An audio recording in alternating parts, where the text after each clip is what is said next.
अस्सलाम वालेकुम, मेरा नाम सैयद उमर है। मैं मेट्रो एप टेक स्टारगेट का स्टूडेंट हूँ और मैंने इस साल वर्चुअल विजन 2020 में पार्टिसिपेट किया है। और जो मेरा प्रोजेक्ट है वो है कंपनी ईआरपी।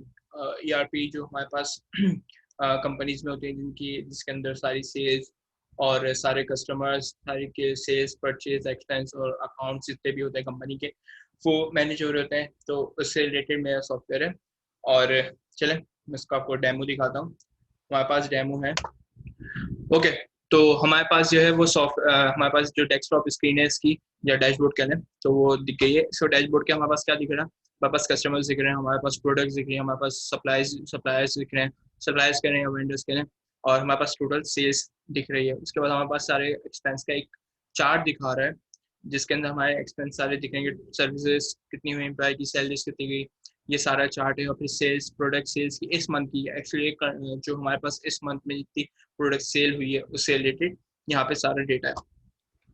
ओके, तो हम अपने डैशबोर्ड पे देखते हैं, हमारे पास सेल्स आ रही है, कस्टमर्स आ रहे हैं, प्रोडक्ट्स आ रही हैं, सप्लायर्स आ रहे हैं, उसके बाद स्टॉक्स आ रहे हैं, जो स्टॉक हमारे पास होते हैं उससे। और हमारे पास रिपोर्ट्स आ रही हैं बहुत सारी, लाइक क्लोजिंग रिपोर्ट्स। अगर जो अकाउंट्स हैं उनको ज़्यादा इस हवाले से पता होगा कि हमारे पास जितनी भी रिपोर्ट्स आ रही होती हैं, क्लोजिंग रिपोर्ट्स, सेल्स रिपोर्ट्स। और उसके अलावा फिर हमारे पास अकाउंट्स है, चार्ट ऑफ अकाउंट जिसको कह सकते हैं चार्ट ऑफ अकाउंट है। सारे अकाउंट से, अकाउंटिंग से रिलेटेड पूरे कंपनी का चार्ट ऑफ अकाउंट इस पे यहाँ पे बना हुआ है। फिर इसके ऊपर रेवेन्यू जनरेट हुआ हुआ है, वॉचर्स बने हुए हैं, payment watchers, credit watchers, cash general watchers, ये सारे वॉचर्स बने हुए हैं। फिर बैंक की सारी चीज़ें इसके अंदर ऐड हो रही हैं, ऐड न्यू बैंक ट्रांजेक्शन्स, कौन कौन से बैंक हमारे पास हैं, ठीक है। उसके बाद हमारे पास टैक्स बिलिंग हो रही है यहाँ पे, कि जो हमें टैक्स, ईयरली टैक्स जो फिल करना होता है उसके हवाले से सारी मैनेजमेंट यहाँ हो रही है। ओके, आगे चलते हैं। तो यहाँ पे हमारे पास है ह्यूमन रिसोर्स। किसी भी कंपनी में जो एचआर का डिपार्टमेंट होता है उसको ह्यूमन रिसोर्स का एक मॉड्यूल जरूर चाहिए होता है हमारे अपने ईआरपी के अंदर। तो यहाँ पे हमारे पास एचआर है, जो एचआरएम के अंदर जितनी चीज़ें वो डिपार्टमेंट्स हो गए, एम्प्लॉयज़ हो गए, उनके जितनी भी अटेंडेंस है, पे रोल, एक्सपेंस, ये सारी चीज़ें इसके अंदर कवर हो रही होती हैं। पर्सनल लोन्स हो गए एम्प्लॉयज़ के, ये सारी चीज़ें एच ह्यूमन रिसोर्स के अंदर कंप्लीट जो है वो मैनेज हो रही होती है। सेकंड हमारे पास है सर्विसेज। ओके, सर्विसेज पे बात करते हैं तो सर्विसेज हमारे पास मैनेज हो रही होंगी यहाँ पे। और हमने जैसे कि बहुत सारी सर्विसेज होती हैं। अगर मैं नॉर्मली एक बात करूँ तो हमारे पास एज अ सॉफ्टवेयर कंपनी हमारे पास वेब डेवलपमेंट की सर्विसेज होती है। जैसे नॉर्मली मैं वेब डेवलपमेंट की अपनी सर्विसेज डाल दूँ और इसके एक फिक्स रेट लिख दूँ कि एक वेबसाइट है जो मैं बनाता हूँ, या वेब डिज़ाइनिंग की बात कर लें तो मैं बनाता हूँ शायद 60 to 70,000, तो 60,000 में यहाँ पे लिख देता हूँ। उसके अलावा थोड़ी बहुत डिस्क्रिप्शन हो जाएगी, समथिंग HTML, CSS, जावास्क्रिप्ट और PHP समथिंग, ये हमारे पास सर्विसेज ऐड हो जाएंगी, ठीक है।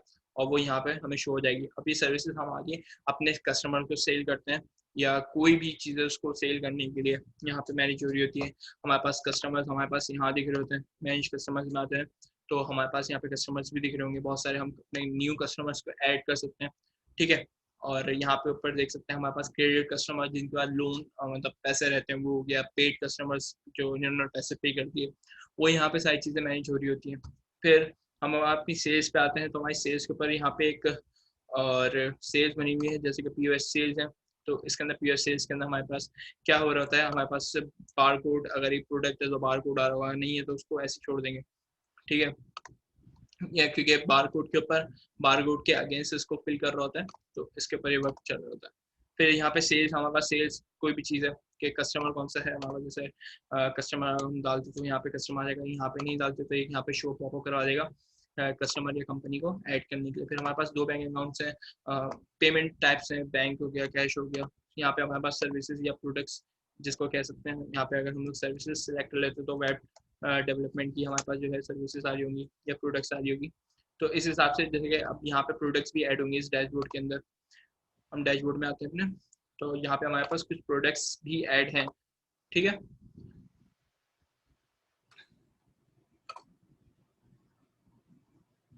ओके, हमारे पास क्लाउड CRM और क्लाउड POS हमारे पास ऐड है, तो हम वहाँ पे इसको सेल करने के लिए किसी कस्टमर को हम एज अ सेल कर रहे हैं, उसकी सर्विसेज सेल कर रहे हैं। तो यहाँ पे पूरी की पूरी हमारे पास एक कंपनी की पूरी एक ARP है, पूरी कंपनी को कंट्रोल करने के लिए, उसके अकाउंट्स, उसके एक्सपेंस, उसकी सेल्स, उसकी मार्केटिंग, उसकी जितनी भी कॉस्ट आ रही है मार्केटिंग के ऊपर, ये सब हम लोग यहाँ पे मैनेज कर रहे हैं। तो इसी लिहाज से ये सारी चीज़ें हैं। और आपको अगर मेरा सॉफ्टवेयर और मेरी जितनी भी ERP है अच्छी लगे तो वोट ज़रूर दीजिएगा। Thank you.